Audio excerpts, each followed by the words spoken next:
The next country on the list is Morocco.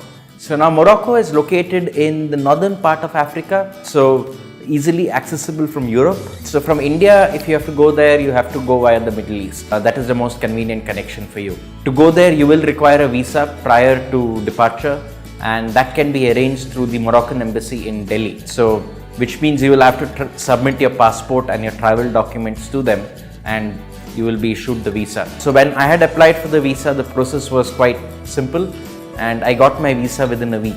So that was back in 2014. So it should be the same system now. So you shouldn't have much hassle sending your passport to Delhi and getting it done. You should get your visa within a week or two. So Morocco was a French colony, got its independence from the French. So when you travel to Morocco, you will notice that the locals sort of bilingual, they can speak Arabic and French. English is also widely understood, though you may face a little bit of language barrier. Accommodation now you have a wide range of options again. You have backpackers to the more expensive hotels. What I would recommend, especially when you're traveling in Fez, Marrakesh, is that you stay in a heritage hotel, and these are called riads, and these riads are basically heritage buildings in the town center which are then converted to hotels.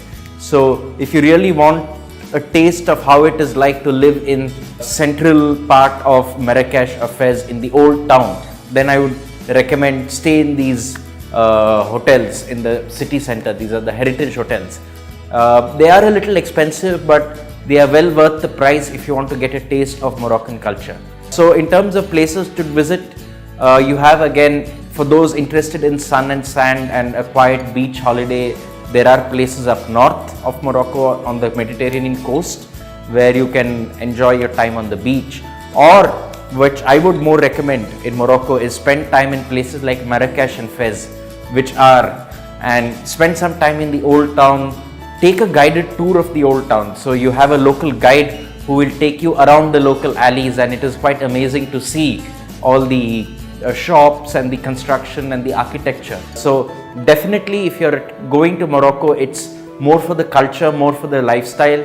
Spend a lot of time in Marrakesh and Fez exploring the old towns and the old city and the heritage part of the city. Apart from that, go on a drive on the Atlas Mountains. That is also highly recommended, and one of the most unexpected places you would possibly see snow is in Morocco. So if you drive up the Atlas Mountains during winter, there's good possibility that you can actually see snow. You would not expect to see snow in Africa, but yes, it is possible for you in Morocco in the Atlas Mountains. So do drive around the Atlas Mountains. That's definitely a good thing or a nice thing to do. Now traveling between Fez, Marrakesh and Casablanca, there are trains, and these trains are quite frequent and very reliable. So I would recommend take the train.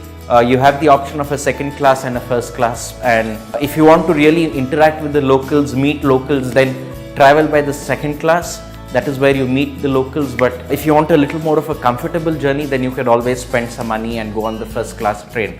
So being a very small country, the journey time wouldn't be more than 4 to 8 hours. All these places are quite easily accessible from each other. So food in Morocco, again, it's a wide variety of food. Olive oil is a very popular ingredient in local cuisine. So, and they have this cooking method using the tijing, and I would recommend have a meal, either a tijing vegetable, where it is a sort of a traditional pot where they cook food.